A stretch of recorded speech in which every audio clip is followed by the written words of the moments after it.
In a world where shadows are weapons, survival is a battle. Hidup ini bukan untuk yang lemah.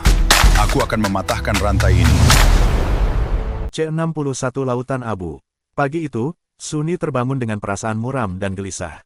Ingatan akan cermin gelap yang menakutkan itu masih segar dalam benaknya, membuat setiap bayangan tampak menyeramkan dan pertanda buruk. Dia mengerutkan kening dengan cemberut. Sialan, aku adalah anak bayangan. Mengapa aku harus takut pada wilayahku sendiri? Namun sekali lagi, kegelapan dan bayangan bukanlah hal yang sama, meskipun banyak orang cenderung salah mengira keduanya. Bayangan lahir dari ketiadaan cahaya. Dalam arti tertentu, bayangan adalah manifestasi dari kekosongan. Kegelapan sejati, di sisi lain, kegelapan sejati adalah entitas tersendiri. Dalam arti tertentu, bayangan memiliki lebih banyak kesamaan dengan cahaya daripada dengan kegelapan. Maksudku, kurasa memang begitu. Benarkah? Berdebat filosofis dengan monolog internalnya bukanlah cara terbaik untuk memulai hari, setidaknya menurut Sunny.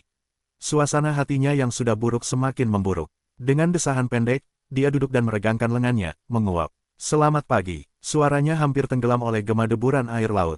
Saat matahari terbit, laut yang gelap bergegas surut. Sunny akhirnya bisa sedikit bersantai. Pagi, Nevi telah menjaga perkemahan selama bagian akhir malam, jadi dia sudah terjaga. Seperti biasa, dia bermeditasi dengan mata tertutup, dalam kegelapan malam yang mutlak, mengawasi, sesuatu sebenarnya berarti mendengarkan suara-suara yang mencurigakan, jadi membuka mata bukanlah hal yang berguna. Kecuali untuk Sunny, yang memiliki penglihatan malam sempurna berkat atributnya. Mendengar Sunny berdiri, Changing Star perlahan membuka matanya.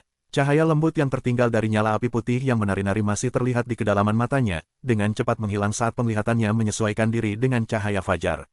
Dia menatap Sunny dan memberinya senyum sopan. Dalam 2 minggu terakhir, Nevis juga telah berlatih, mungkin bahkan lebih tekun daripada dirinya. Namun, dia tidak berusaha untuk meningkatkan kemampuan berpedangnya. Sebenarnya, dia sedang berusaha belajar bagaimana berperilaku seperti manusia normal. Akibatnya, interaksi mereka menjadi sedikit kurang canggung, sebagian besar. Sunny mampu mengenali upaya Changing Star karena sangat mirip dengan fase yang pernah ia alami bertahun-tahun lalu. Pada beberapa kesempatan, ia mendapati Changing Star mengamati dengan saksama bagaimana Cassie berbicara dan berperilaku di sekitar mereka. Beberapa waktu kemudian, Nev secara acak mencoba meniru detail kecil dari perilaku temannya. Hasilnya, bisa dibilang beragam. Saat pertama kali Sunny mencoba menyapanya dengan senyuman di pagi hari, ia panik dan hampir memanggil pedang Azure. Namun, Nevis sangat cerdas dan gigih. Hari ini, senyum sopannya tampak hampir alami. Dia tidak tahu mengapa Changing Star memutuskan untuk melatih keterampilan sosialnya. Di antara semua hal, selama perjalanan berbahaya mereka melalui lanskap neraka yang dipenuhi monster di Forgotten Shore. Tapi dia tidak keberatan, ternyata cukup menghibur untuk ditonton. Sebaliknya, menyaksikan dia menyiksa dirinya sendiri setiap hari, menanggung rasa sakit yang mengerikan dengan harapan bisa belajar mengendalikan kemampuan aspeknya dengan lebih baik, sama sekali tidak menyenangkan. Mereka tidak pernah membicarakannya, tetapi Sunny tahu bahwa setiap kali Nevis berpura-pura bermeditasi, sebenarnya dia sedang menundukkan dirinya pada penderitaan yang menyiksa akibat kelemahannya. Saat memikirkannya, hatinya terasa sakit. Sunny tidak terbiasa merasakan hal seperti itu, tetapi dia menduga bahwa inilah yang disebut orang lain sebagai belas kasih. Setidaknya, itu mirip dengan bagaimana hal itu digambarkan dalam buku dan drama. Bukan berarti dia tahu banyak tentang hal-hal itu. Setelah sarapan, Nevis berdiri dan memandang berkas cahaya yang menembus celah terdekat di antara tulang belakang raksasa. Beralih ke Sunny, dia berkata, "Mari kita amati lingkungan sekitar. Mereka perlu memahami kondisi medan dan memutuskan langkah selanjutnya. Biasanya, itu berarti mencari fitur alam terdekat yang cukup tinggi untuk tetap berada di atas permukaan laut dan memutuskan mana yang akan mereka coba capai selanjutnya." Kemudian dilanjutkan dengan 1 atau 2 hari pengintaian dan perburuan, diikuti dengan memindahkan perkemahan ke lokasi tersebut. Sunny mengangguk padanya. Baiklah, dia memanggil Eko untuk menjaga Cassie saat mereka pergi dan meninggalkan bayangan di belakang untuk mengawasi, berjaga-jaga jika terjadi sesuatu. Kemudian Sunny mengikuti Nevis ke celah tersebut. Sambil menyemangatinya, dia menyaksikan Changing Star terbang di udara dan kemudian tampak berlari menaiki dinding, menendang dirinya sendiri pada saat terakhir dan mendorong tubuhnya lebih tinggi lagi sebelum meraih tonjolan tulang.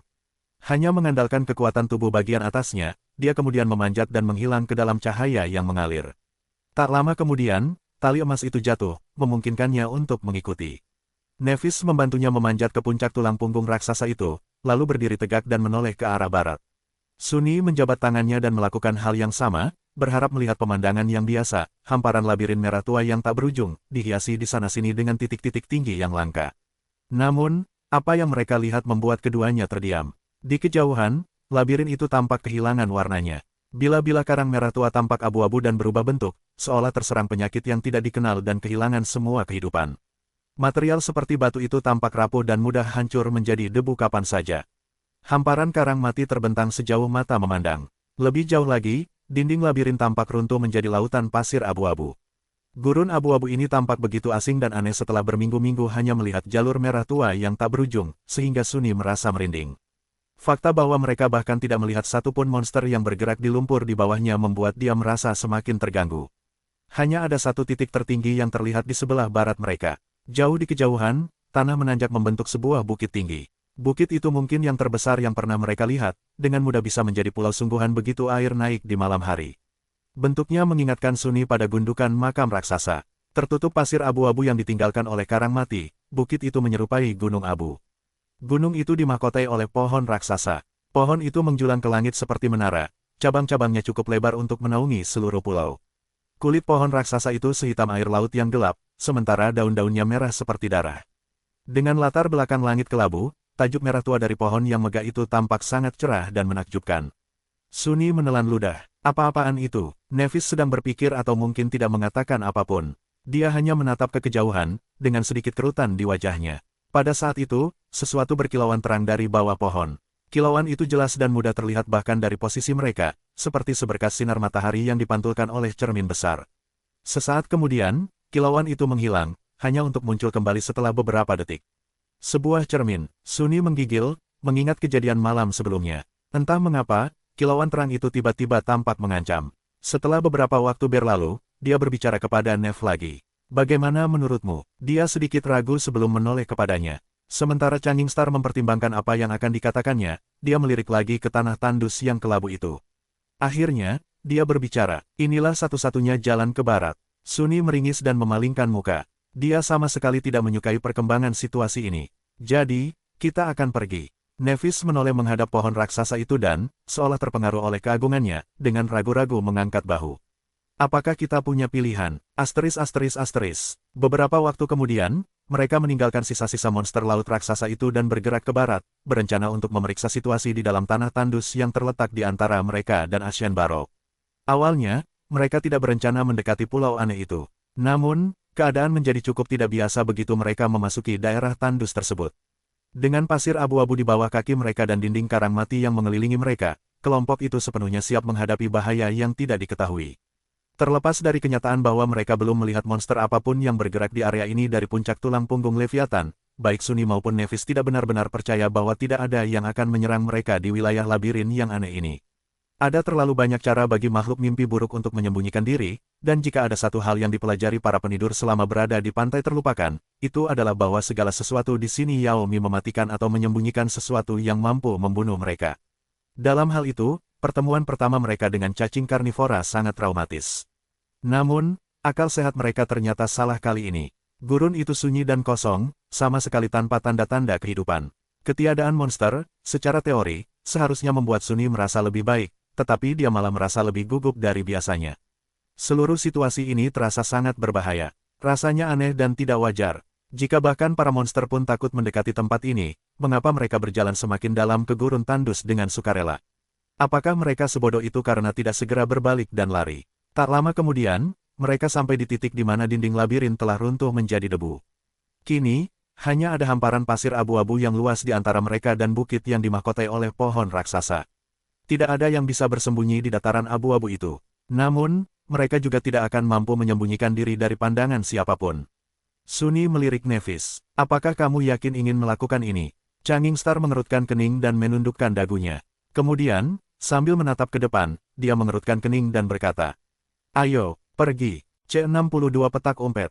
Begitu mereka meninggalkan batas-batas labirin yang familiar dan melangkah ke hamparan luas gurun abu-abu, Sunny merasa anehnya tidak nyaman. Seolah-olah tanpa disadari ia menjadi sedikit agorafobia saat menjelajahi kegilaan rumit labirin merah tua itu. Dia sudah terbiasa dikelilingi oleh dinding karang yang tinggi, dengan jalur-jalur kusut tak berujung yang membentang ke segala arah sejauh mata memandang. Terlepas dari kenyataan bahwa labirin itu menyembunyikan banyak bahaya, ia juga menawarkan semacam rasa aman yang aneh. Setidaknya dalam kasus Sunny, yang memiliki keuntungan karena mampu melihat melampaui liku-likunya berkat kemampuan pengintai bayangannya yang lihai. Sekarang, dengan pasir abu-abu di bawahnya dan tidak ada yang menghalangi pandangan, dia telah kehilangan keuntungan itu. Gagasan tidak bisa bersembunyi dari musuh membuatnya merasa telanjang. Tenang saja, tidak ada siapapun di sini. Pikiran itu, yang seharusnya menenangkannya, malah memberikan efek sebaliknya.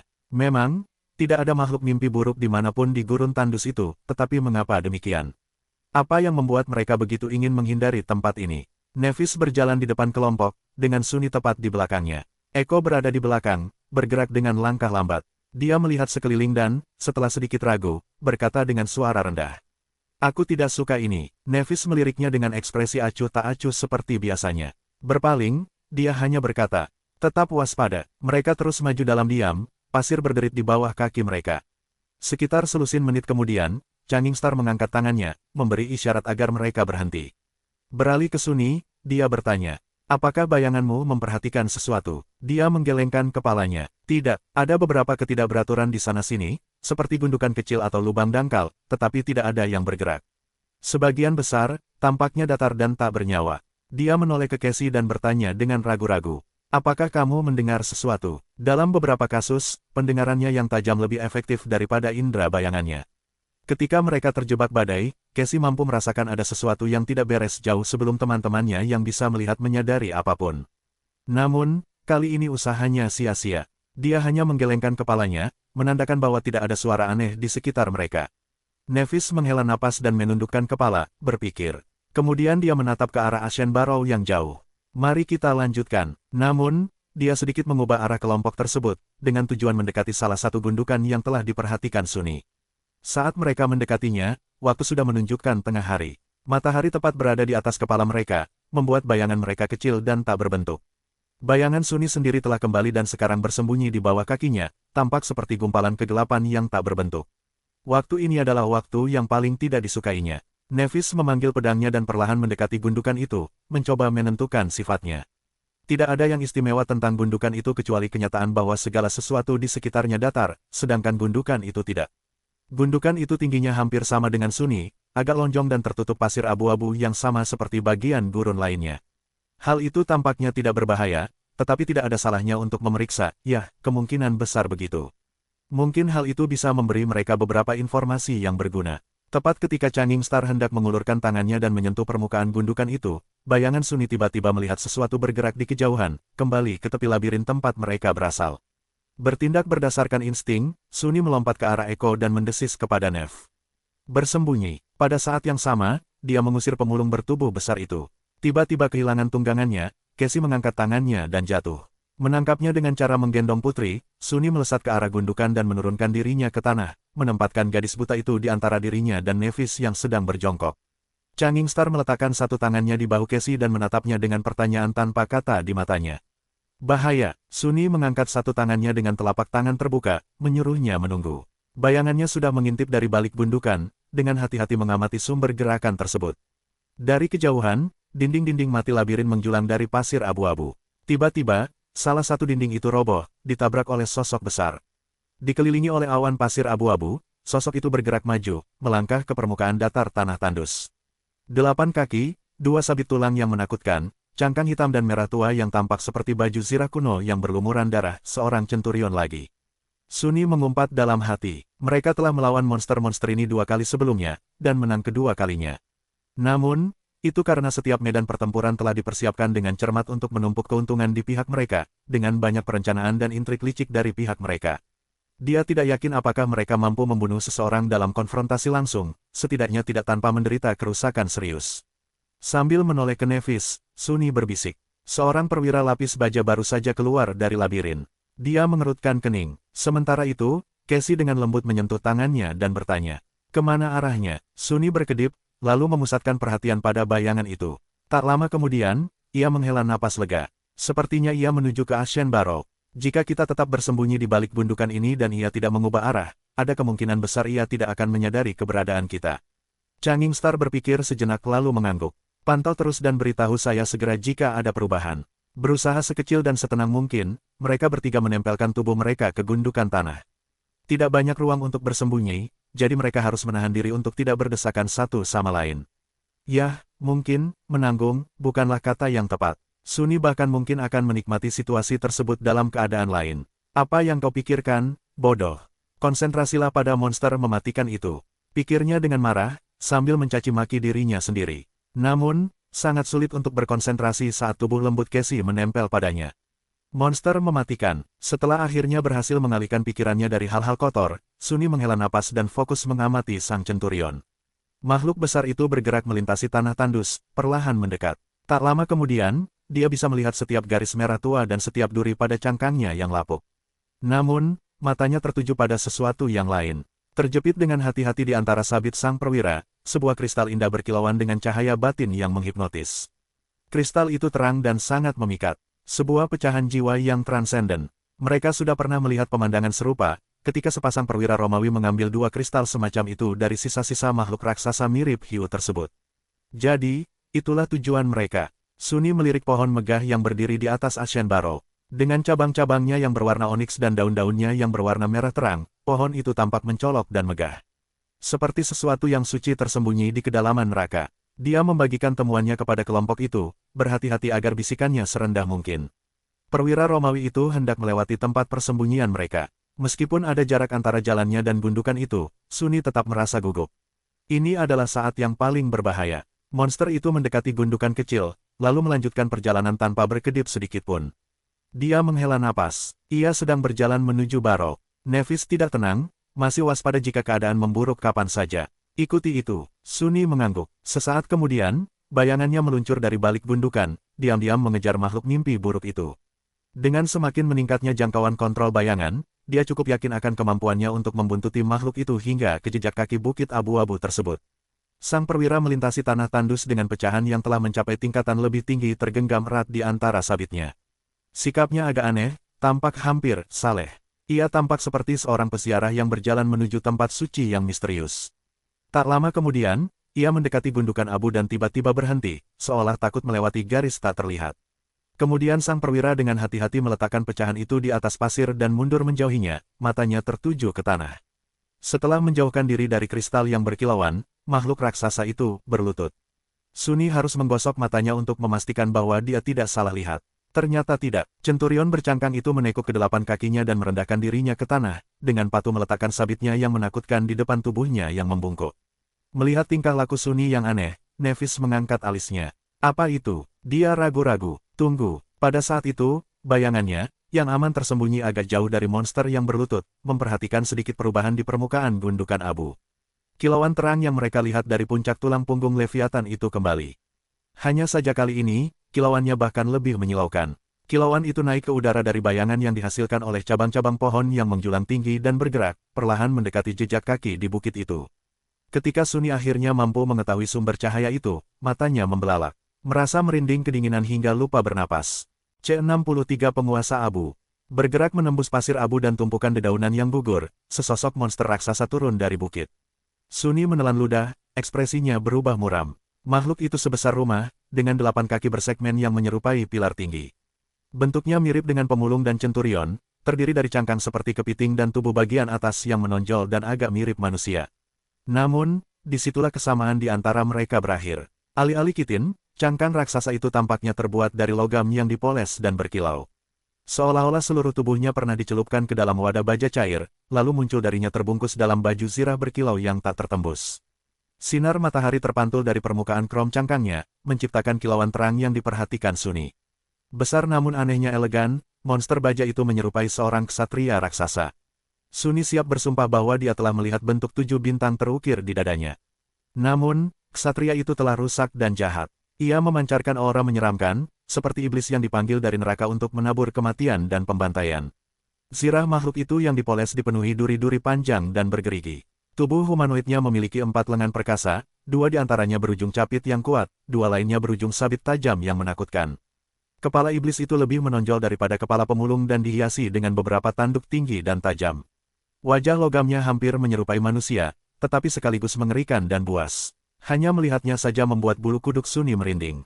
Benda itu menakutkan. Apapun makhluk itu, pangkatnya dalam legiun bercangkang jelas lebih tinggi daripada seorang centurion, apalagi seorang pemulung rendahan.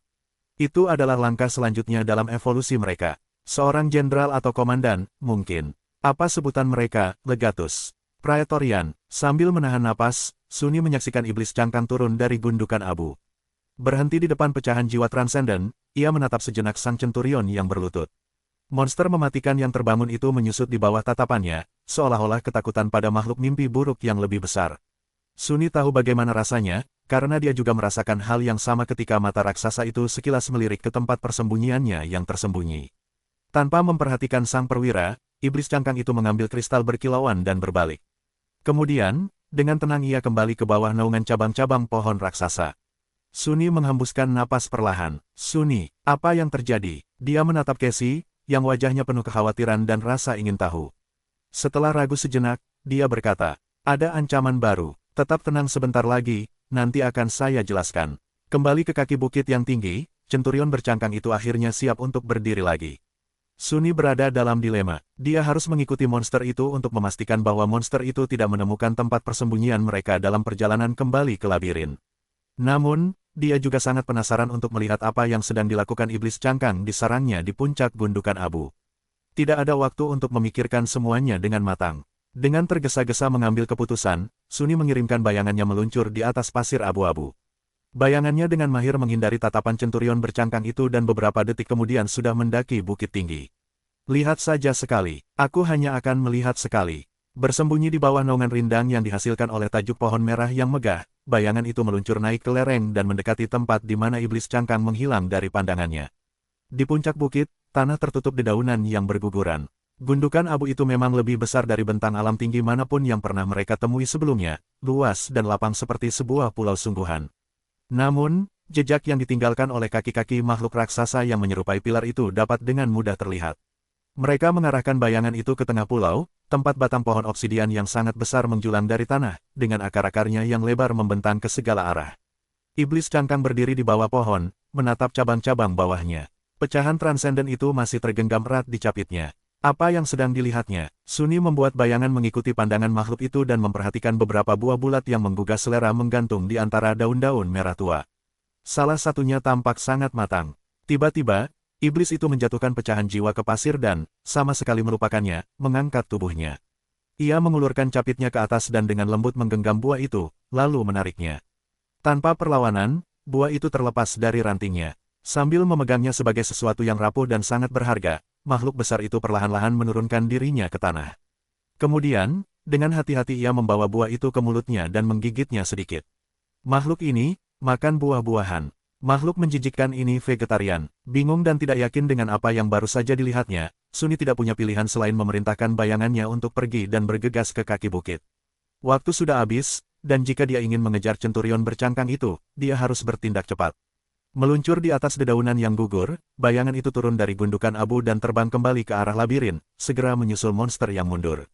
Fiuh, merasa sangat lega, Sunni memastikan bahwa rute sang centurion tidak akan membawanya ke jalur tabrakan dengan gundukan tempat mereka bersembunyi, dan akhirnya membiarkan dirinya rileks sedikit.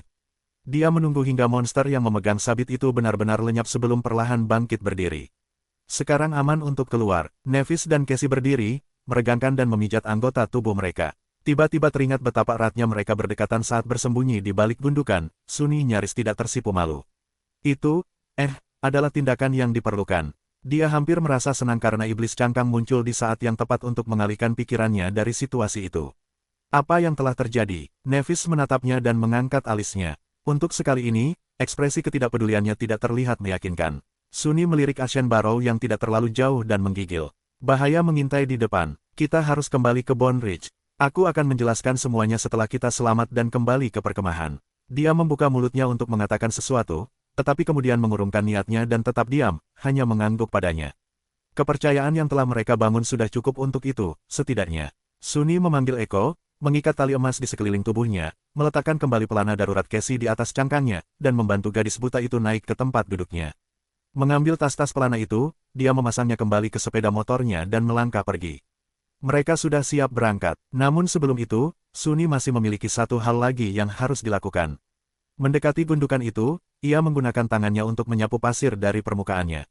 Tak lama kemudian, permukaan hitam oniks terungkap di bawahnya. Warnanya persis sama dengan kulit pohon raksasa yang tumbuh dari tengah gundukan abu. Gundukan itu sebenarnya hanyalah sebagian kecil dari salah satu akar raksasa pohon tersebut, yang sedikit terangkat di atas tanah di bagian tanah tandus ini. Suni melihat sekeliling, mencoba memperkirakan luas lautan abu ini. Akhirnya, dia mulai mengerti apa yang telah menghabiskan semua kehidupan dari hamparan labirin merah raksasa itu.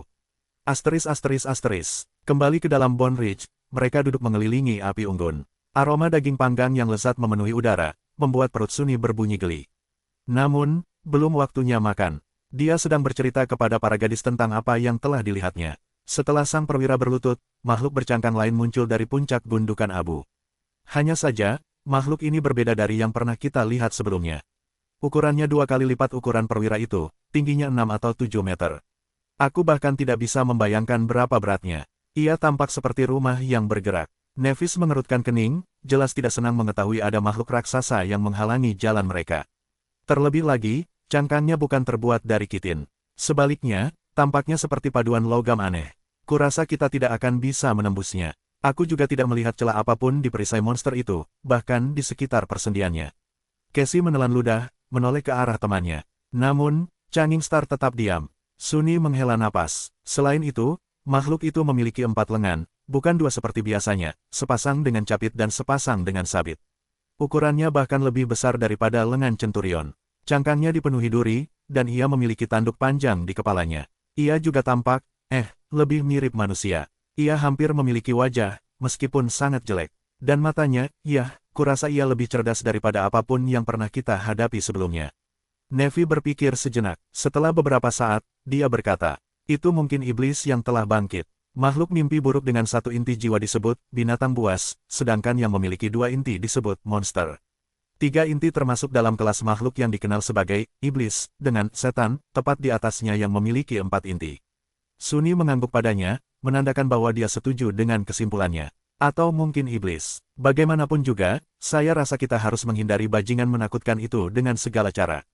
Changing Star menatapnya, sedikit memiringkan kepalanya. Selama sekitar 1 menit, hanya ada keheningan. Suni menggertakkan giginya, lalu menghela napas, kemudian berkedip beberapa kali. Akhirnya, dia memberinya senyum miring yang penuh kesialan. Coba tebak, kau ingin membunuhnya. C64 dikejar setan. Coba tebak, kau ingin membunuhnya. Nevis terus menatapnya dengan ekspresi sulit ditebak seperti biasanya. Setelah beberapa saat, Suni terkekeh dan menggelengkan kepalanya tak percaya. Kau benar-benar gila. Itu iblis yang bangkit yang sedang kita bicarakan, ingat. Apa kau lupa bahwa kita hanyalah para penidur? Lalu dia mengerutkan kening dan menggaruk kepalanya. Tunggu sebentar, rasanya kita sudah pernah membicarakan ini sebelumnya. Bukankah ini terasa familiar? Casey melirik keduanya dan berdeham dengan sopan. Sebenarnya, kau baru saja mengatakan hal yang hampir sama persis sebelum kita memutuskan untuk menyerang centurion bercangkang pertama itu. Suni tersenyum lebar. Ya, tepat sekali. Dan bagaimana akhirnya? Aku hampir terbunuh. Nevis mengangkat bahu acuh tak acuh. Kamu selamat, kan? Ia terdiam dengan mulut terbuka, terlalu terkejut oleh keberanian ucapan wanita itu sehingga tidak mampu menjawab segera. Beberapa detik kemudian, Suni akhirnya mampu berbicara lagi. Bukan itu intinya. Casey dengan lembut menyentuh bahu temannya dan berbisik. Nev, itu bukan kata-kata yang baik. Wajah Changing Star sedikit memerah. Melirik ke samping, dia ragu-ragu dan berkata, yang ingin saya katakan adalah, pada akhirnya kita menang, kan? Itu adalah risiko yang harus kita ambil, dan itu membuahkan hasil. Kita menjadi lebih kuat sejak saat itu. Suni merasa bahwa pertarungan melawan iblis cangkang sudah tak terhindarkan, tetapi ia tidak bisa berhenti protes, semata-mata karena prinsip. Tapi benda itu, besar sekali. Tingginya luar biasa, kau bahkan tak akan bisa menusuknya dengan pedangmu. Apa yang akan kita lakukan? Meminta bajingan itu dengan sopan untuk menurunkan dirinya ke level kita. Nev mengerutkan kening dan menatapnya dengan tidak senang. Ini hanya sebuah iblis yang terbangun, aku tahu. Suni menghela napas dan menggelengkan kepalanya lagi, merasa seperti sedang berbicara dengan tembok batu. Mengubah pikiran Star masih menjadi misteri baginya. Dia sudah lama menyadari bahwa ada sumur gelap yang dalam tersembunyi di balik penampilan luarnya yang tampak bersinar. Tidak ada seorang pun yang memaksakan diri sekeras itu, menanggung begitu banyak penderitaan, melangkah sejauh itu kecuali mereka dikejar oleh iblis dalam diri mereka sendiri, dia tahu itu dari pengalaman. Dan dilihat dari betapa jauhnya Nevis melangkah di depan semua orang yang pernah dikenalnya, iblis pribadinya sangat mengerikan. Jauh lebih mengerikan daripada iblis cangkang yang menakutkan, setidaknya. Tetapi meskipun Suni mengerti bahwa dia melarikan diri dari sesuatu, dia tidak tahu tujuan apa yang sangat ingin dicapainya. Mengapa dia begitu bertekad untuk menemukan kastil manusia terkutuk itu, bahkan lebih dari Sunny sendiri?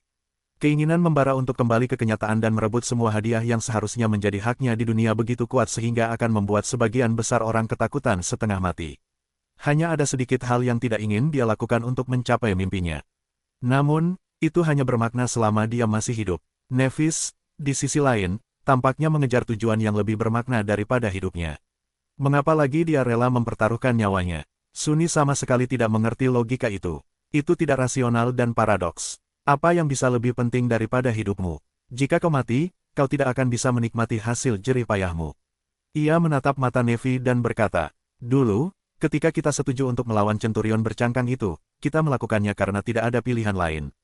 Kita benar-benar terjebak di atas batu karang bersamanya. Bagaimana sekarang? Bukankah kita punya pilihan untuk menghindari Ashenborough? Dia menatapnya sejenak, lalu hanya berkata, itulah satu-satunya jalan ke barat. Sunny tertawa. Itu memang benar, aku akui itu. Setelah tawanya mereda, dia menyeka sudut matanya dan berkata, baiklah, itu masuk akal. Tapi percayalah, sebagai satu-satunya yang benar-benar melihat iblis cangkang, kita tidak akan mampu mengalahkannya dalam pertarungan. Nevi mengerutkan kening. Maksudmu? Sunny merentangkan tangannya. Jangan salah paham. Ya, kita tidak bisa mengalahkannya. Tapi, senyum sinis muncul di wajahnya. Itu tidak berarti kita tidak bisa membunuhnya. Changing Star memikirkannya sejenak, lalu mengangkat alis dan bertanya. Kamu punya rencana? Sunny menggelengkan kepalanya. Belum sepenuhnya. Biarkan saya memikirkannya semalaman. Namun, ada satu hal yang saya yakini. Dia menatap ke barat, teringat wajah iblis cangkang yang mengerikan dan buas. Dalam keheningan yang menyusul, Cassie menoleh untuk menghadapinya dan bertanya dengan rasa ingin tahu. Apa itu? Sunny berkedip. Ya, sebenarnya cukup sederhana. Tidak seperti para pemulung dan perwira Romawi, makhluk itu tampaknya cukup cerdas. Yang berarti ia bisa ditipu. Asteris. Mereka menghabiskan malam yang tenang di dalam tulang punggung Leviathan yang telah mati. Dari semua perkemahan mereka, tempat ini mungkin yang paling aman. Ada kenyamanan tersendiri karena dikelilingi tembok dari segala sisi, meskipun terbuat dari tulang. Tidur di atas tebing dan gundukan karang, hanya beberapa meter dari permukaan laut yang gelap, dan terpapar elemen alam, bukanlah pengalaman yang menenangkan. Sunny bahkan sempat berpikir untuk menyarankan kepada Nevis agar mereka tinggal di sini untuk sementara waktu, beberapa minggu, atau bahkan beberapa bulan jika diperlukan. Mereka bisa perlahan-lahan menjelajahi daerah sekitarnya, berburu monster, dan menjadi lebih kuat. Kemudian, setelah menyerap ratusan pecahan jiwa dan fragmen bayangan, dipersenjatai dengan lusinan kenangan dan bahkan beberapa gema lagi, mungkin, mereka dapat menyerang iblis cangkang dan lebih yakin akan keberhasilan. Namun, ia segera menyadari bahwa itu adalah ide yang buruk. Pantai terlupakan itu berbahaya dan tidak dapat diprediksi. Mereka cukup berhasil menaklukkan bahayanya sejauh ini, tetapi situasinya terlalu mudah berubah. Satu momen kesialan saja sudah cukup untuk menghancurkan mereka. Satu belokan yang salah, satu pertemuan yang sial, satu musuh lagi yang tidak mampu mereka hadapi, dan hidup mereka akan berakhir. Dan itu baru berkaitan dengan kumpulan makhluk mengerikan yang biasa mereka lawan setiap hari. Labirin itu menyembunyikan rahasia dan keberadaan yang jauh lebih menakutkan, belum lagi kengerian yang tak terbayangkan dari laut yang gelap dan dalam. Setiap hari tambahan yang mereka habiskan di sini memberi peluang terjadinya sesuatu yang fatal dan tak terhindarkan. Harapan terbaik mereka untuk bertahan hidup adalah menghadapi iblis cangkang sesegera mungkin. Mungkin setelah mengalahkannya, mereka akhirnya bisa melihat tembok-tembok tinggi kastil yang dijanjikan. Sunny gelisah dan bola-balik sepanjang malam, memikirkan makhluk raksasa itu dan mencoba memberi bentuk pada gagasan yang baru muncul tentang bagaimana cara membunuhnya. Menjelang pagi, dia akhirnya bisa tertidur, hanya untuk dibangunkan oleh Cassie yang dengan hati-hati mengguncang bahunya setengah jam kemudian. Sunny berkedip, menatap gadis buta itu dengan bingung. Apa itu? Ia memberi isyarat kepada Nevis, memintanya untuk mendekat. Kemudian, dengan wajah agak pucat, ia mengumpulkan keberaniannya dan berkata, aku mendapat penglihatan lain, sebuah penglihatan tentang iblis cangkang. C65 cahaya dalam kegelapan. Sunny langsung terbangun sepenuhnya. Sambil duduk, dia buru-buru menggosok matanya lalu melirik gadis buta itu, siap mendengarkan. Nevis mendekati mereka dan duduk, wajahnya hampir tak terlihat dalam cahaya redup fajar menyingsing. Masa lalu atau masa depan? Sunny berkedip, benar, seharusnya aku bertanya pada diriku sendiri. Cassie berpikir sejenak, lalu dengan ragu-ragu menjawab.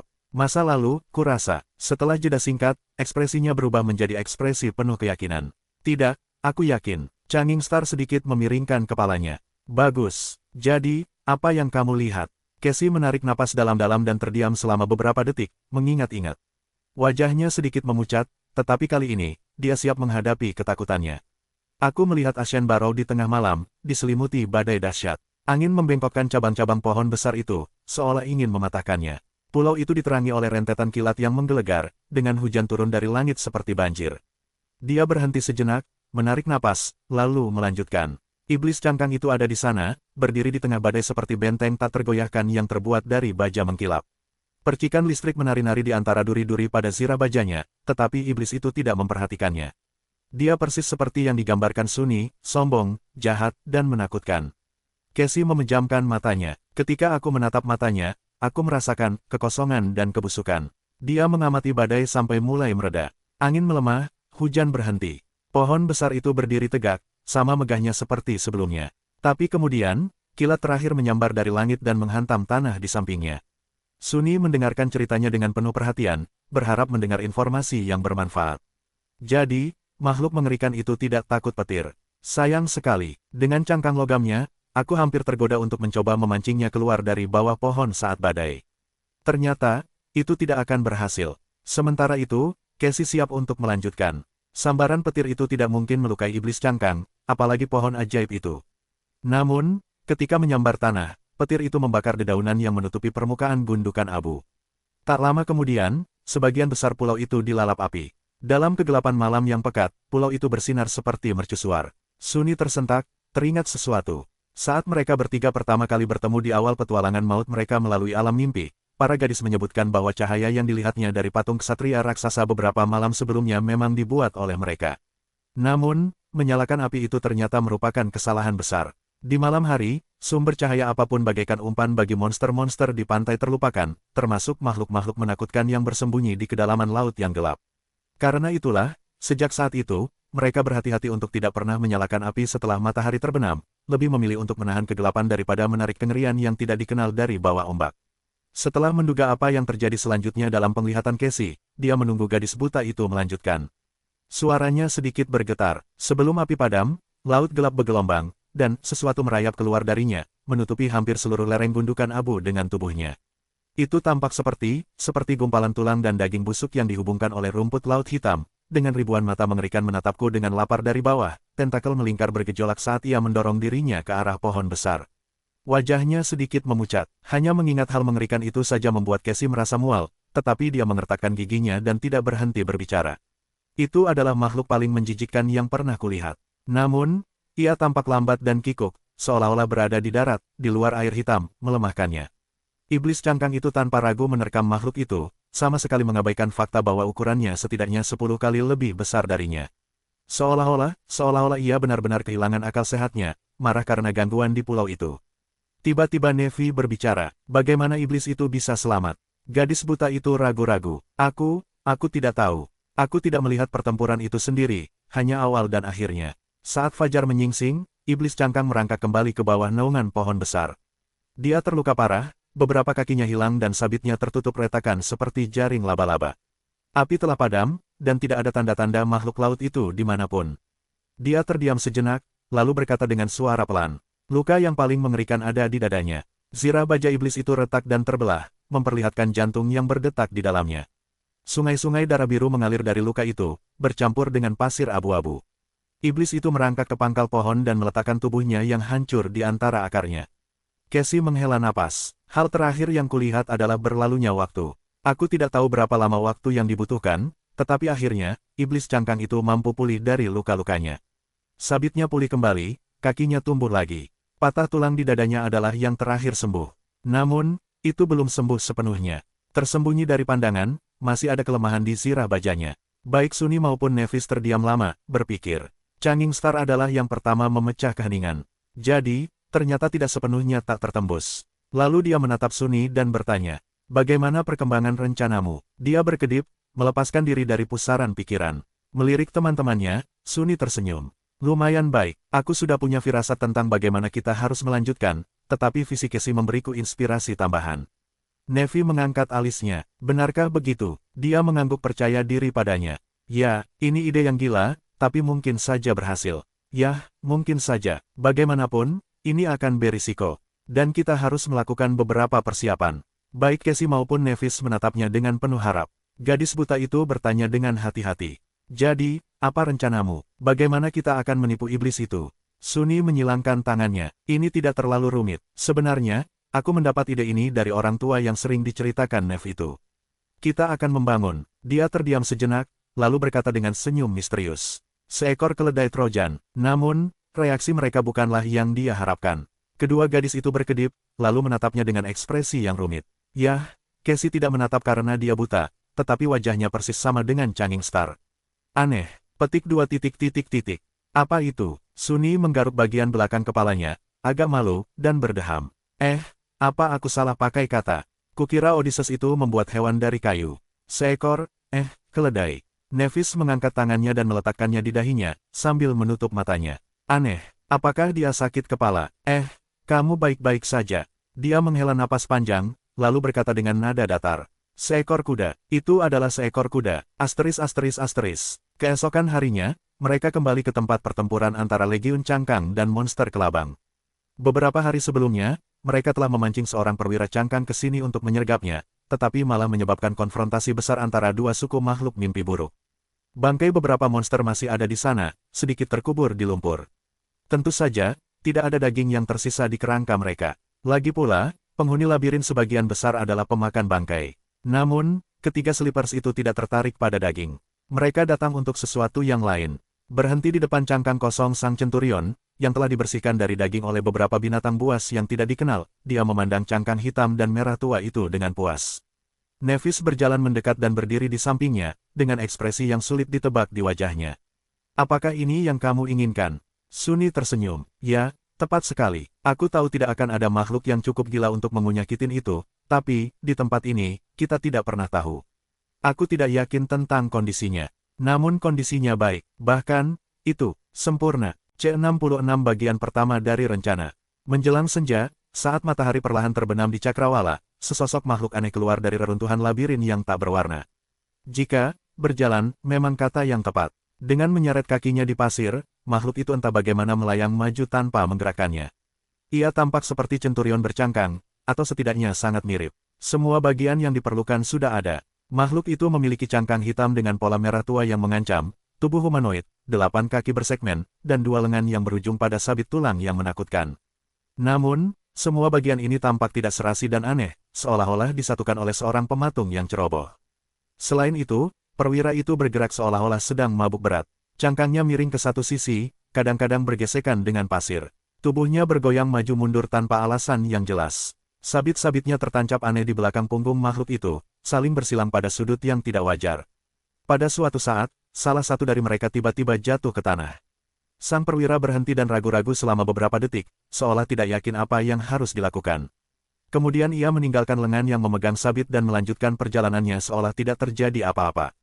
Pengamat yang jeli akan memperhatikan bahwa makhluk itu tampaknya memiliki dua bayangan. Bayangan pertama, seperti yang diharapkan, bentuknya identik dengan makhluk itu sendiri. Bayangan kedua menyerupai manusia. Bayangan itu sempat muncul dari bawah bayangan yang lebih besar ketika sang perwira meninggalkan dahan yang lepas kendali itu.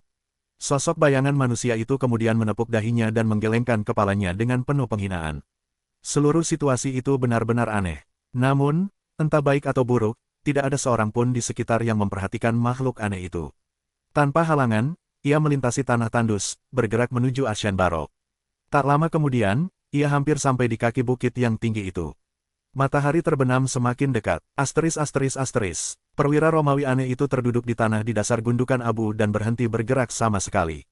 Canggung dan tidak simetris, ia tampak seperti parodi dari monster sejenis lainnya yang telah berlutut dengan anggun di tempat yang sama beberapa hari sebelumnya. Selain itu, ia tiba tanpa persembahan. Tidak ada pecahan jiwa transenden yang terlihat. Ditambah dengan pose yang tidak sopan, pelanggaran ini sudah lebih dari cukup untuk membuat sang Centurion terbunuh. Mungkin, itu adalah tindakan bunuh diri. Di atas gundukan makam, iblis cangkang bergerak dan bangkit dari pasir abu. Zirah berkilauan miliknya memantulkan cahaya matahari terbenam. Terbungkus logam terang, dengan mahkota tanduk menghiasi kepalanya, iblis itu tampak menakutkan dan menyeramkan. Menatap ke bawah, ia berhenti sejenak. 2 bara api merah tua menyala di kedalaman mata iblis itu. Sambil menggeser sabitnya yang menakutkan, monster raksasa itu berjalan maju, perlahan turun dari bukit untuk menghadapi pengunjung aneh itu. Tanah bergetar saat dia mendekat. Namun, perwira Romawi yang aneh itu bahkan tidak bergeming. Bahkan, ia tetap tidak bergerak sama sekali. Iblis cangkang berhenti agak jauh dari makhluk mencurigakan itu. Ia mengamatinya, dengan jelas memahami bahwa penampilannya yang menyedihkan mungkin adalah jebakan. Labirin itu penuh dengan bahaya yang tak terbayangkan. Mendekati musuh yang tidak dikenal secara gegabah bukanlah sesuatu yang akan dilakukan oleh iblis yang telah terbangun, yang memiliki kecerdasan tersendiri. Setidaknya itulah yang diasumsikan oleh ketiga Sleepers. Namun, mereka salah. Tepat sedetik kemudian, iblis Carapes menerjang ke depan. Sabitnya melesat di udara, membelah tubuh Centurion menjadi dua. Kitin adamantin itu terbelah seolah terbuat dari mentega. Bagian atas tubuh monster itu terlepas, memperlihatkan hanya kekosongan di dalamnya. Di sisi lain Ashen Barrel, Sunny, yang berlari menaiki lereng dengan sekuat tenaga, mengumpat pelan. Itu terlalu cepat, dia mengira mereka akan punya lebih banyak waktu. Siapa sangka iblis cangkang itu ternyata begitu nekat. Dia bahkan tidak ragu-ragu sebelum mengerahkan seluruh kekuatannya. Dengan Casey menggendongnya di punggung, Sunny mengertakkan giginya dan mencoba berlari lebih cepat lagi. Saatnya beralih ke rencana B. Sesaat kemudian, cangkang Centurion aneh itu terlepas, membebaskan Echo yang bersembunyi di bawahnya. Dengan capitnya yang kuat, ia mendorong potongan-potongan Kitin itu dan bergegas menuju iblis raksasa tersebut. Ia bermaksud untuk merunduk di bawahnya dan, mudah-mudahan, mengacaukan kaki raksasa itu. Bagian pertama dari rencana Sunny cukup sederhana. Mereka akan menggunakan sisa-sisa tubuh seorang Centurion bercangkang yang telah mati untuk menyamarkan Echo, yang jauh lebih kecil dibandingkan, sebagai salah satu perwira legiun bercangkang. Kemudian, mereka akan mengirimkannya ke dasar gundukan abu untuk memancing iblis itu pergi. Ketiganya akan mengelilingi bukit dan bersembunyi di bawah pasir abu-abu terlebih dahulu, lalu berlari menaiki lereng dan ke tengah pulau segera setelah iblis itu pergi. Echo dimaksudkan untuk memberi mereka cukup waktu untuk memanjat pohon besar dan bersembunyi di antara ranting-rantingnya. Kemudian, Sunny akan menghilangkan Echo, sehingga menyelesaikan tahap pertama rencana tersebut. Dia tidak pernah bermaksud agar si pemulung benar-benar melawan iblis yang menakutkan itu. Namun, tindakan agresif Carapes Demon yang luar biasa cepat telah mengacaukan keseluruhan rencana. Umpan sudah hancur, padahal mereka bahkan belum sampai setengah jalan menuju pohon. Dalam situasi ini, tidak ada pilihan lain selain memerintahkan Echo untuk menyerang, dengan harapan dapat menahan monster raksasa itu. Dengan cara itu, tentu saja, Sunny mempertaruhkan nyawanya sebagai pemulung. Namun, tidak ada pilihan lain. Tepat ketika ia hendak mencapai puncak bukit, Echo mencoba menyembunyikan diri di bawah tubuh besar iblis cangkang. Ia melakukan hal yang sama seperti yang dilakukan Nevis ketika melawan Centurion cangkang pertama, bermaksud menggunakan ukuran musuh untuk melawannya. Perbedaannya adalah kali ini, peserta pertarungan yang lebih kecil mengenakan cangkang yang kokoh, berbeda dengan gadis manusia lembek yang tidak memiliki perlindungan. Sekalipun iblis itu mencoba menghancurkan pemulung itu dengan berat badannya, ia tidak akan mampu membunuhnya.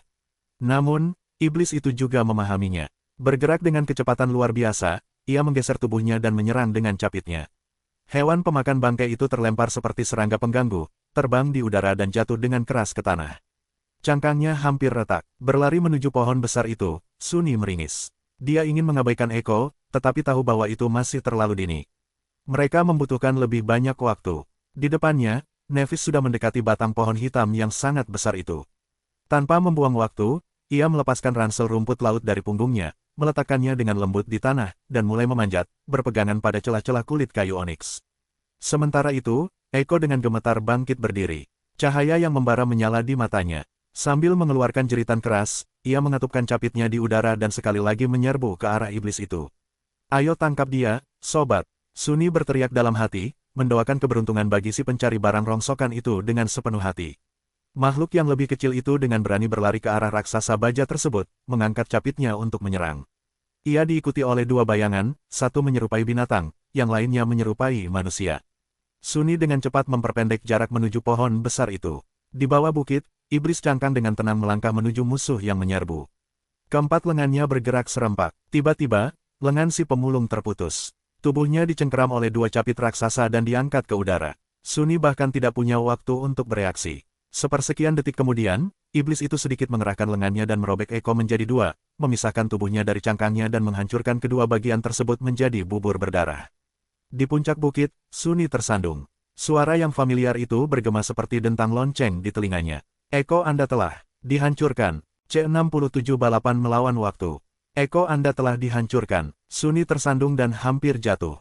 Casey mencengkeram bahunya erat-erat dan sedikit mencondongkan tubuh ke belakang, mencoba membantunya menjaga keseimbangan.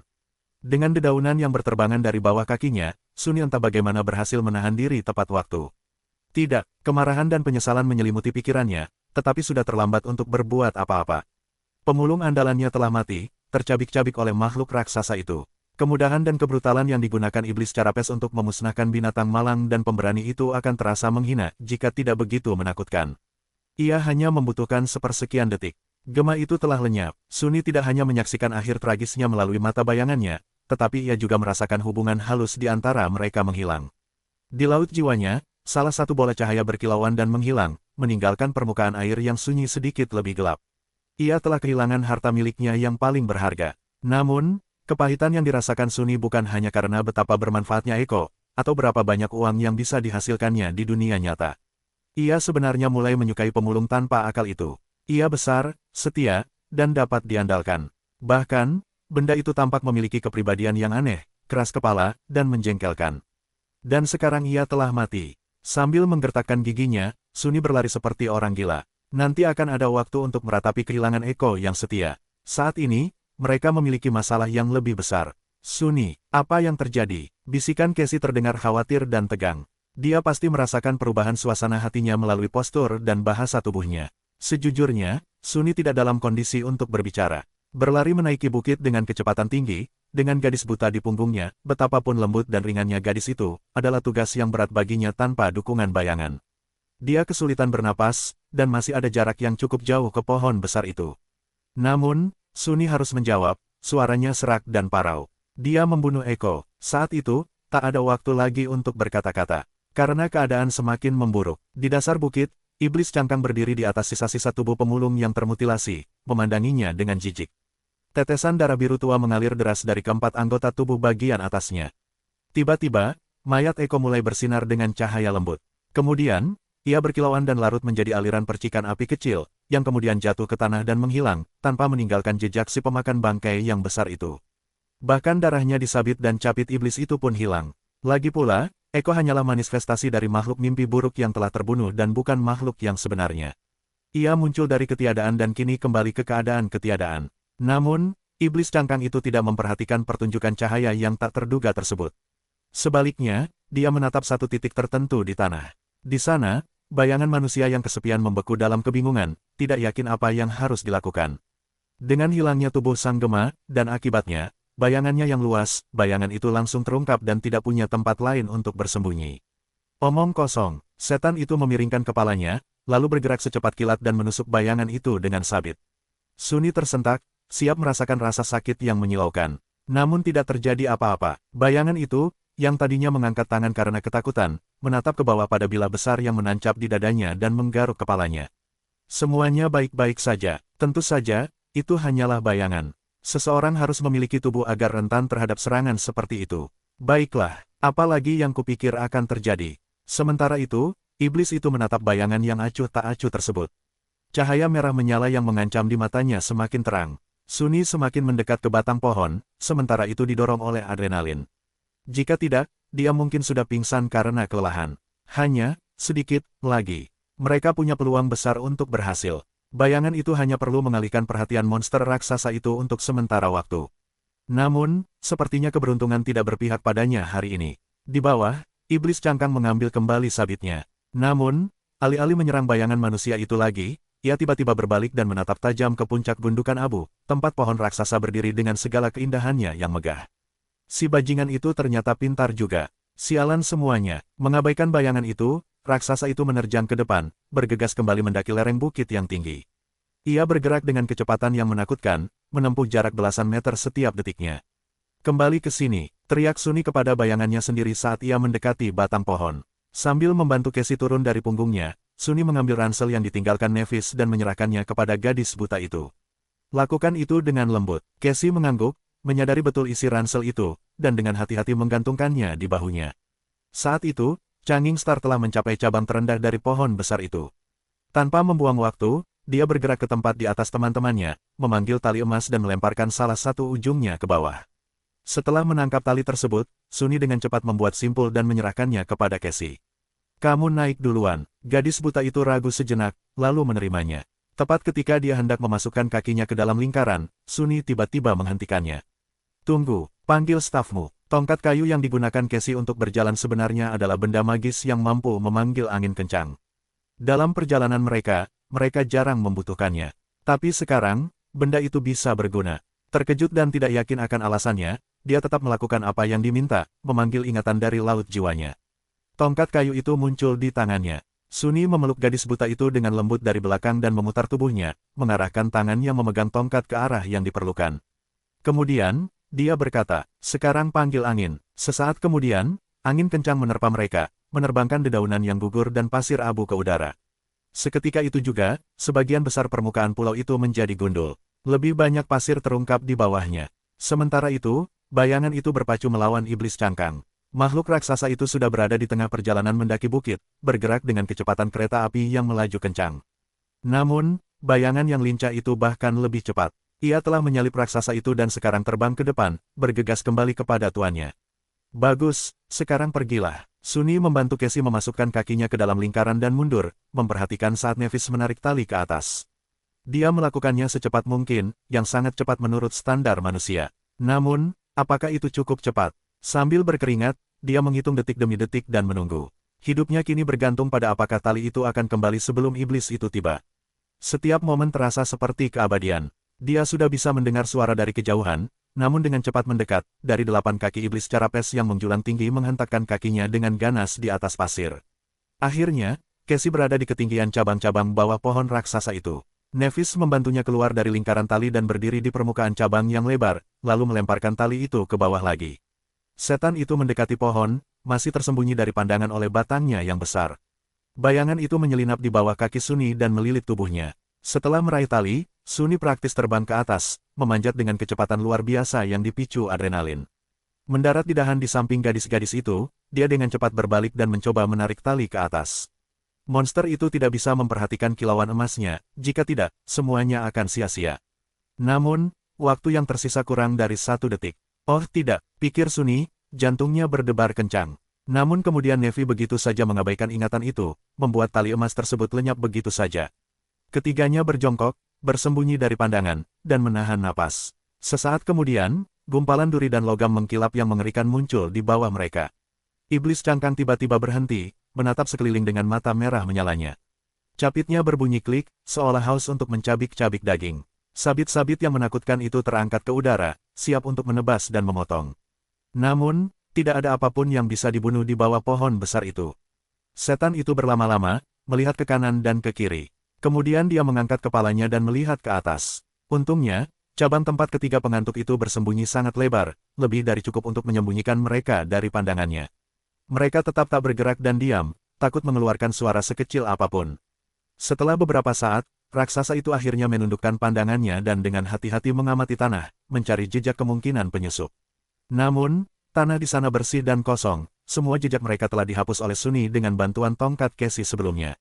Karena tidak menemukan apapun, iblis carapes tidak punya pilihan selain pergi dan melanjutkan penjelajahan ke bagian lain pulau itu. Sunny akhirnya bisa bernapas lega. Di kejauhan, iblis itu mencapai tepi area yang terkena dampak badai magis. Di sana, dia akhirnya menemukan 2 jejak kaki, satu ditinggalkan oleh Nevis, yang lainnya oleh Sunny. Dengan raungan marah yang terdengar seperti deru logam yang robek, makhluk raksasa itu bergegas menuruni lereng Ashen Barrow, mengikuti jejak kaki menuju tanah tandus di bawahnya. Namun, gurun abu-abu itu sunyi dan kosong, tanpa ada makhluk hidup yang terlihat. Warnanya menjadi merah tua karena matahari terbenam. Pada saat itu, tanah sedikit bergetar, dan gemuruh dahsyat bergema di seluruh labirin, membawa serta angin dingin dan bau garam. Laut gelap itu kembali. Setelah melayangkan satu tatapan penuh kebencian terakhir ke arah tanah tandus, iblis cangkang itu berbalik dan perlahan kembali ke puncak gundukan. Makamnya, C68 mercusuar kematian. Sunny, Nevis, dan Casey duduk di dahan pohon besar, menunggu matahari terbenam. Dahan itu cukup lebar untuk menampung 2 kali lipat jumlah orang, jadi mereka tidak khawatir terlihat dari bawah. Namun, mereka tetap diam dan tak bergerak, waspada terhadap monster raksasa yang kadang-kadang muncul di bawah tempat persembunyian mereka. Suara langkah kakinya membuat ketiga orang yang tertidur itu merinding. Sejak tiba di Forgotten Shore, Sunny tak pernah berharap malam akan datang lebih cepat. Tapi selalu ada pertama kalinya untuk segala sesuatu. Mereka hanya bisa melanjutkan langkah selanjutnya dari rencana tersebut setelah hari gelap, jadi sekarang tidak ada yang bisa dilakukan selain menunggu. Duduk membelakangi Nev dan Casey, Sunny menatap ke kejauhan dan berusaha untuk tidak memikirkan apapun.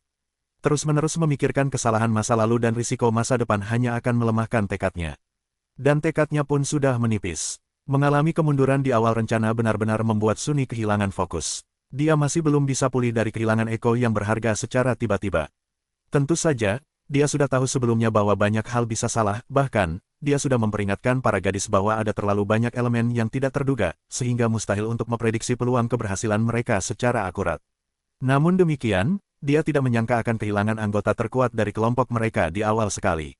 Tahap pertama rencana itu seharusnya yang paling aman. Hal-hal yang akan datang akan jauh lebih berbahaya. Sunny memandang langit yang semakin gelap, yang hampir tak terlihat melalui rimbunnya tajuk pohon besar, dan mendengarkan suara deburan ombak laut. Dalam cahaya senja yang redup, Casey sedikit bergeser lalu dengan lembut menggenggam tangannya. Sentuhan hangat gadis itu membuat Sunny menegang, tetapi kemudian, menyadari bahwa gadis buta itu hanya mencoba menghiburnya, ia membiarkan dirinya rileks. Bodoh, aku ini apa, anak kecil. Bergandengan tangan tidak akan menyelesaikan apapun. Namun, terlepas dari pikiran-pikiran yang menggerutu itu, Sunny dengan enggan menyadari bahwa ia memang merasa sedikit tenang, tanpa alasan logis sama sekali. Mungkin mereka memang akan berhasil pada akhirnya. Jika ini adalah keinginan mereka, siapa yang berani menghentikan mereka? Tak lama kemudian, malam pun tiba, menenggelamkan dunia dalam kegelapan total.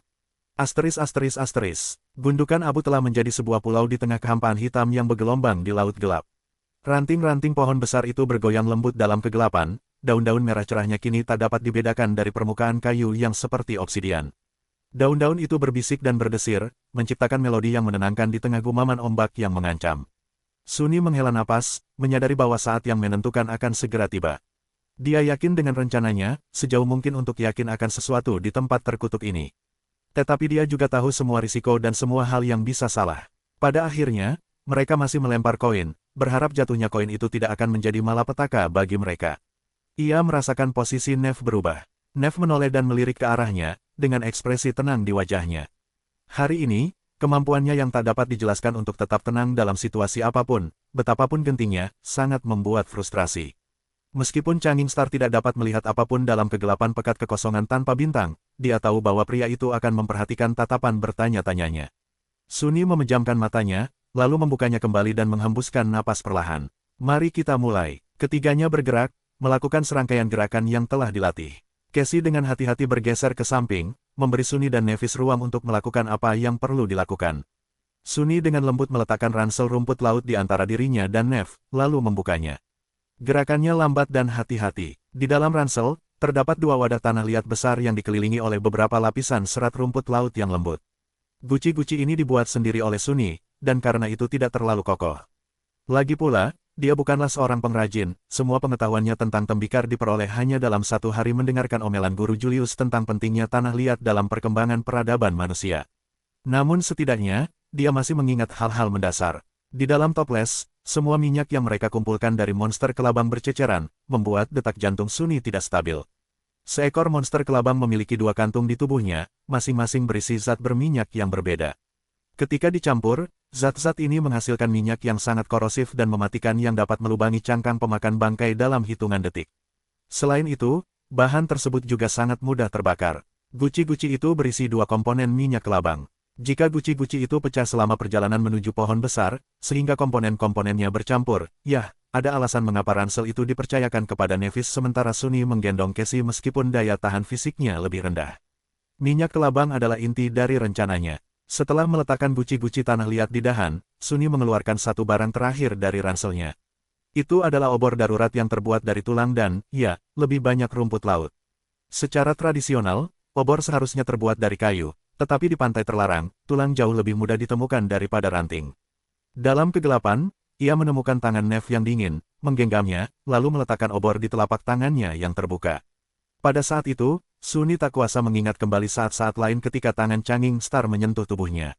Pertama kali adalah ketika ia sekarat, dadanya hancur oleh sabit tulang Centurion bercangkang. Kali lainnya adalah pada hari ia menyerahkan armor Starlight Legion padanya dan mengetahui tentang kelemahan kejamnya. Kedua hari itu sangat berkesan, meskipun karena alasan yang berbeda. Dia merasa bahwa hari ini juga akan selamanya terukir dalam ingatannya, asalkan mereka hidup untuk melihat pagi harinya. Sunny menarik napas dalam-dalam. Aku siap. Nevis mengangguk lalu berdiri. Dengan posisi tegak, ia menggenggam obor dan menutup matanya, seolah sedang berdoa. Mengenakan baju zirah putih, dengan rambut peraknya yang berkibar tertiup angin, ia tampak seperti malaikat yang cantik dan hikmat. Kemudian, cahaya putih menyala di bawah kelopak matanya. Di saat berikutnya, api terang menyembur dari bawah tangannya, menyalakan bagian atas obor. Changing Star membuka matanya, memadamkan cahaya yang bersinar di dalamnya, dan mengangkat obor tinggi-tinggi di atas kepalanya. Di dunia yang gelap gulita, nyala api kecil ini tampak seperti bintang kesepian yang tenggelam di lautan kegelapan. Bersamaan dengan itu, Sunny melangkah ke tepi dahan, menarik napas dalam-dalam, dan berteriak sekuat tenaga. "Hei, brengsek, datang dan hadapi aku jika kau berani." Kemudian, kekacauan pun terjadi. Terpikat oleh semburan cahaya yang tiba-tiba dan teriakan Sunny yang penuh amarah, iblis cangkang muncul entah dari mana dalam badai kemarahan. Kaki-kakinya yang menjulang tinggi merobek pasir abu, melemparkan awan pasir ke udara.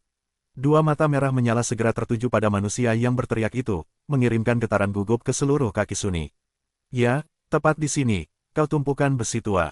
Ayo ambil, lobster gendut. Ini pulauku sekarang," teriaknya, berpura-pura tidak ketakutan setengah mati. Setan itu melesat ke arahnya.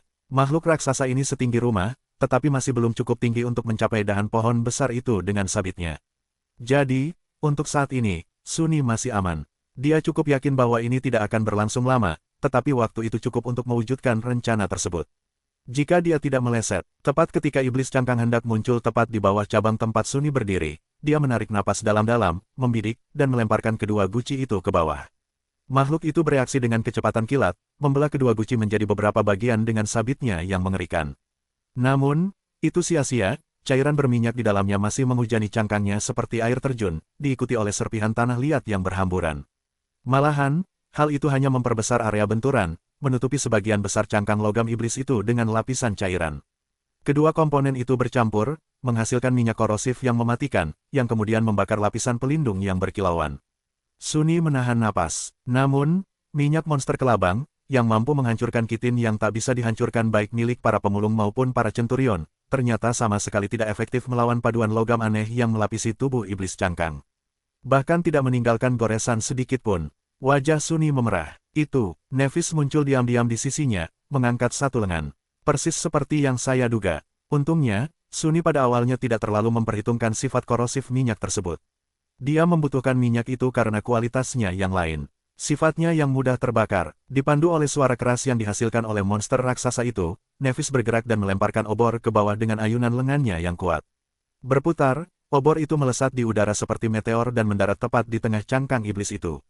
Detik berikutnya, makhluk raksasa itu dilalap api. Sunny sebenarnya tidak menyangka api itu mampu melukai iblis tersebut. Dia yakin bahwa raksasa itu mampu menahan lebih dari sekadar panas. Namun kini, diselimuti minyak yang terbakar, Carapace Demon bersinar terang di malam yang gelap gulita di Forgotten Shore. Dia telah berubah menjadi mercusuar yang menyala-nyala, memanggil semua monster dari laut gelap terkutuk untuk merangkak keluar dari kedalaman. Hitamnya, C69 Sang Tamu. Iblis raksasa itu dilalap api, bersinar seperti mercusuar terang di tengah kegelapan malam yang mencekam. Zirah mengkilapnya berkilauan karena pantulan cahaya, memancarkan kilatan cahaya ke segala arah. Tetesan minyak yang terbakar jatuh ke tanah, berkobar saat mengenai pasir abu. Untuk sesaat, seolah waktu berhenti. Sunny menatap cahaya api yang menyala terang, matanya terbelalak, hampir tak percaya bahwa mereka benar-benar berhasil melakukan kegilaan ini. Nevis terpaku di sisinya, tangannya masih terulur setelah lemparan itu. Tapi mereka benar-benar berhasil, mereka berhasil melakukannya. Sunny tidak pernah serius mempertimbangkan untuk menghadapi iblis cangkang dalam pertarungan yang jujur, jika pertarungan antara mesin kematian raksasa dan 3 manusia tak berdaya bahkan bisa disebut jujur. Namun, kekurangan kekuatan mereka bukan berarti mereka tidak bisa membunuh makhluk jahat itu. Mereka hanya perlu cerdas dalam melakukannya. Misalnya, mereka bisa menemukan sesuatu yang lebih kuat untuk melakukan pekerjaan kotor itu untuk mereka. Itulah mengapa dia merancang rencana untuk menyelinap ke Ashen Barrow, menunggu malam tiba, membakar raksasa itu dan menyaksikannya dicabik-cabik oleh monster-monster menakutkan dari laut gelap. Dan sekarang mereka sudah setengah jalan untuk mewujudkan rencana itu. Tentu saja, bagian paling berbahaya masih akan datang, mereka masih harus bertahan dari serangan makhluk-makhluk air hitam itu sendiri. Dan sebelum itu, iblis Carapace meraung dengan amarah, membuat Sunny merasa telinganya akan berdarah. Raungan itu terdengar seperti hiruk-pikuk logam berkarat yang dicabik-cabik oleh cakar raksasa. Dua mata merah menyala menembus kobaran api, menusuk pemuda itu dengan pancaran kebencian yang mematikan. Sebelum itu, mereka harus bertahan sampai monster laut tiba. Iblis yang murka itu mengincar darah mereka, dan tidak ada yang tahu berapa lama waktu yang dibutuhkan makhluk laut gelap itu untuk muncul di Ashen Barrow. Sunni takut iblis itu mampu melakukan serangan jarak jauh. Jika tidak, dia mungkin bisa memanjat pohon untuk mencapai mereka, atau mencoba membunuh mereka dengan cara yang bahkan belum mereka pertimbangkan. Dalam skenario terburuk, mereka harus menanggung amarahnya untuk waktu yang cukup lama. Menatap mata raksasa yang penuh kebencian itu, ia merasakan bahwa makhluk itu berpikir ke arah yang sama. Ketika iblis itu melirik ke arah batang pohon obsidian yang besar, jantung Sunni tiba-tiba berdebar kencang. Namun, pada akhirnya, rasionalitas dingin mengalahkan amarah yang membara di benak iblis cangkang. Alih-alih membuang waktu mencoba mendekati ketiga manusia kecil itu, ia tiba-tiba berguling di tanah, berharap dapat menggunakan pasir untuk memadamkan api yang berkobar di cangkangnya. Seluruh pulau berguncang, hampir membuat Sunni terlempar dari dahan. Omong kosong, mengapa bajingan itu harus begitu pintar?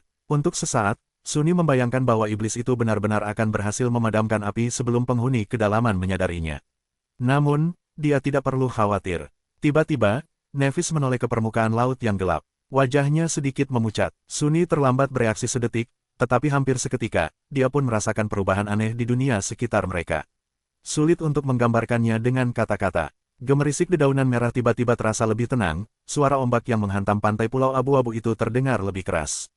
Seolah-olah tekanan tak terlihat turun ke dunia, membuat segalanya terasa sedikit berbeda. Kemudian, udara menjadi lebih dingin, dan dinding kabut tebal muncul di atas perairan yang gelap. Iblis cangkang juga menyadari perubahan ini. Dia berhenti mencoba memadamkan api dan bangkit dari pasir, minyak masih membakar cangkangnya. Tanpa memperhatikannya lagi, iblis itu berbalik ke laut, rasa pasrah yang suram terpancar dari posturnya. Kemudian, hal itu digantikan oleh tekad gelap dan nafsu memsa yang mengamuk.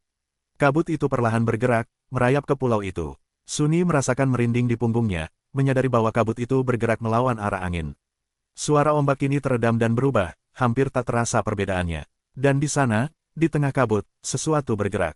Dia hampir bisa melihat sesosok figur. Itu, tiba-tiba, telapak tangan kecil Cassie menutupi matanya. Dengan suara bergetar karena tegang, dia berbisik. Jangan melihat, apapun yang terjadi, jangan membuka matamu. Sunni membeku, dengan patuh menutup matanya. Rasa takut yang dingin menyelimuti hatinya. Dia belum pernah mendengar suara gadis buta itu seperti ini sebelumnya, bahkan ketika gadis itu menceritakan penglihatan-penglihatannya yang mengerikan.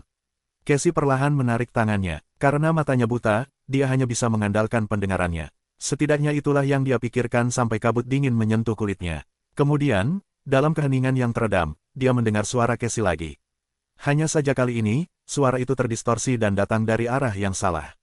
Jangan lihat, jangan lihat, jangan lihat. Sunni menelan ludah, merasakan bulu kuduknya berdiri. Suara gadis buta yang terdistorsi itu bergema di dalam kabut, mengelilinginya dari segala sisi. Bukannya mereda, suara itu malah semakin keras, saling tumpang tindih. Jangan lihat, jangan lihat, jangan lihat, jangan lihat. Kemudian, suara itu semakin keras dan berubah menjadi hiruk-pikuk jeritan, menghantam Sunni seperti gelombang, sama sekali tidak terdengar seperti suara yang bisa dihasilkan oleh pita suara manusia. Jangan lihat, jangan lihat, jangan lihat, jangan. Sunni berdiri terpaku, terstunet oleh serbuan jeritan yang tidak manusiawi. Yang bisa dia lakukan hanyalah berusaha untuk tidak berlutut. Dan kemudian, ketika ketahanannya hampir hancur, semuanya tiba-tiba berhenti. Keheningan mendadak menyelimuti dunia, membuatnya menghela napas lega. Semuanya sudah berakhir. Beberapa detik kemudian, Cassie berbisik ke telinganya. Bukalah matamu. Setelah mendengar suara wanita itu dengan jelas, Sunni hendak melakukan apa yang diperintahkannya. Lalu dia berhenti. Suaranya tidak terdengar menakutkan dan terdistorsi. Seperti biasa, manis dan merdu. Bahkan berasal dari arah yang tepat. Tapi ada sesuatu yang salah. Apa? Dia berlama-lama di sana, tetap memejamkan matanya. Mengapa begitu tenang? Mengapa dia tidak merasakan kehangatan napasnya saat wanita itu mendekat untuk berbisik di telinganya? Dan bagaimana dia bisa bersandar, jika dia lebih tinggi? Sunni membeku, bahkan takut untuk bernapas. Suara Cassie yang jernih dan familiar mengulangi. Bukalah matamu, bukalah. Kemudian, hanya beberapa sentimeter jauhnya, benda itu meledak dengan otoritas yang dingin dan jahat. Buka matamu. Tapi dia tidak melakukannya. 1 detik berlalu, lalu 1 detik lagi, dan 1 detik lagi. Masing-masing terasa seperti keabadian. Sunni gemetar, hampir merasakan tubuhnya menua. Akhirnya, suara itu kembali. Tapi kali ini, terasa seolah-olah lebih jauh, menjauh. Tidak masalah, tidak masalah. Tak lama kemudian, ia kembali mendengar gemerisik dedaunan dan suara ombak. Ia juga bisa mendengar Cassie dan Nev bernapas terengah-engah di sampingnya. Tampaknya mereka juga diserang oleh peniru yang menakutkan itu. Dan juga, di suatu tempat di bawah mereka, iblis cangkang meraung dan membenturkan sabitnya satu sama lain. Dentuman baja yang keras bergema di bawah pohon besar itu, mengirimkan gelombang yang hampir terasa ke segala arah. Gelombang ini tampaknya mengusir kabut yang tidak wajar, menciptakan bola udara bersih yang sangat besar. Sunni tetap memejamkan matanya. Sesaat kemudian, seluruh pulau bergetar saat iblis itu berbenturan dengan kengerian tak dikenal yang bersembunyi di dalam kabut. Sesuatu hancur berkeping-keping dengan suara guntur yang memekakkan telinga, dan tanah kembali berguncang, menyebabkan cabang-cabang pohon besar itu bergoyang. Dengan tangan gemetar, Sunni mengulurkan tangannya dan meraih teman-temannya, menarik mereka mendekat. Saling berpelukan, mereka mendengarkan suara pertempuran yang dahsyat dan menunggu. Setelah waktu yang sangat lama berlalu, pertarungan antara iblis cangkang dan tamu dari kedalaman telah berakhir. Keheningan kembali menyelimuti gundukan abu. Sunni sudah lama kehilangan kesadaran akan waktu dan menjadi mati rasa terhadap getaran yang menjalar melalui pohon besar setiap kali kedua monster itu bertarung. Keheningan yang tiba-tiba membuatnya terkejut. Dengan sedikit gemetar, dia menoleh dan mendengarkan, mencoba memahami apa yang sedang terjadi. Dalam keheningan setelah pertempuran mengerikan itu, Nevi ragu-ragu dan kemudian berkata dengan suara serak. Sekarang kita bisa membuka mata. Sunni ragu-ragu sebelum mengikuti sarannya. Dia membuka matanya dan berkedip beberapa kali, penglihatannya perlahan kembali. Cahaya fajar yang redup merambat dari timur, menyelimuti pulau itu dalam senja yang remang-remang. Di bawah mereka, permukaan pulau itu terkoyak dan terbalik, hampir tak dapat dikenali.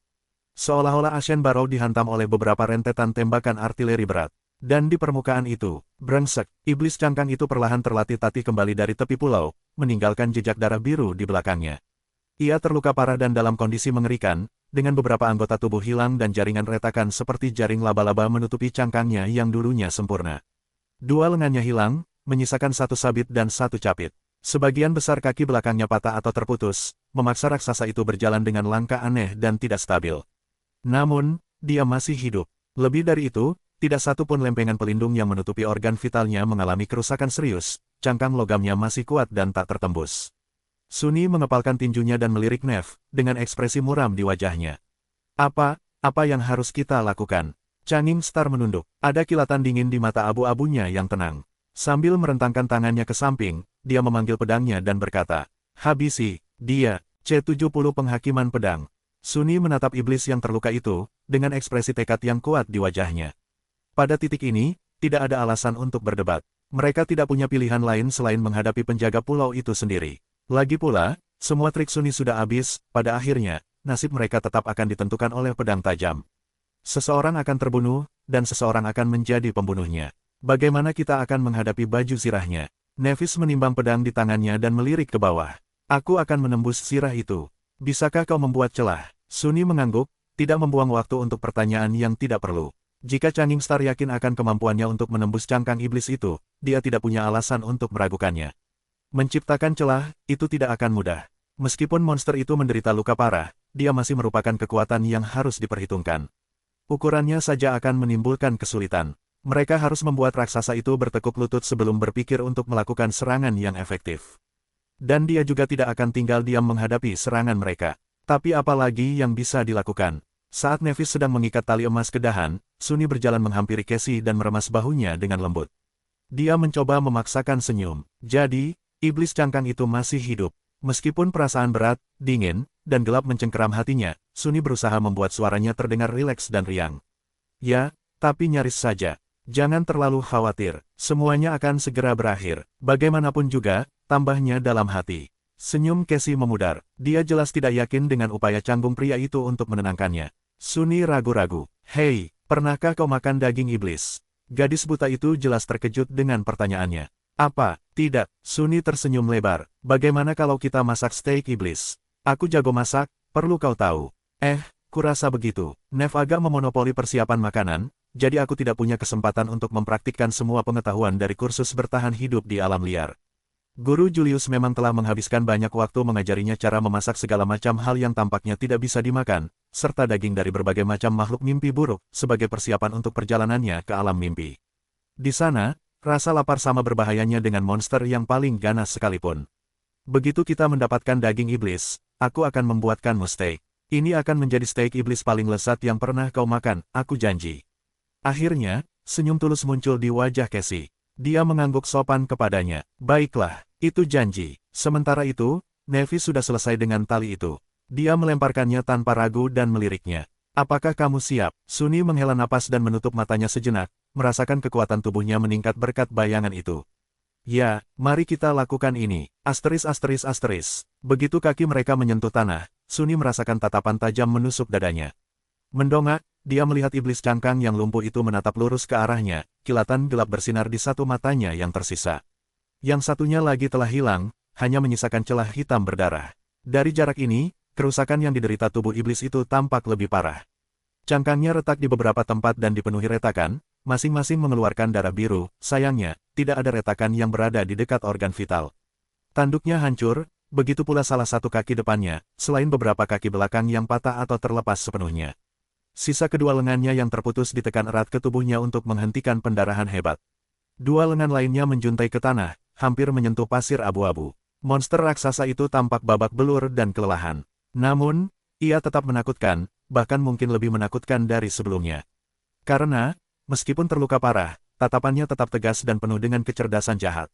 Tatapannya masih memancarkan kegilaan dan nafsu memsa, yang kini terfokus pada Suni dan Nevis, para dalang dari keadaan menyedihkannya.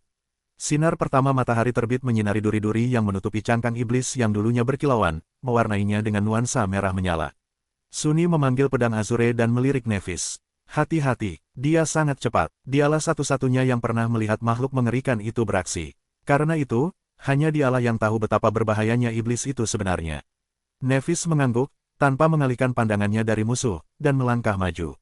Mereka berdua berjalan menuju Carapes Demon yang sedang menunggu. Suni sedikit di depan dan berniat untuk mengelilingi raksasa itu dari sebelah kanan, sisi tempat iblis itu memiliki sabit dan mata terakhirnya.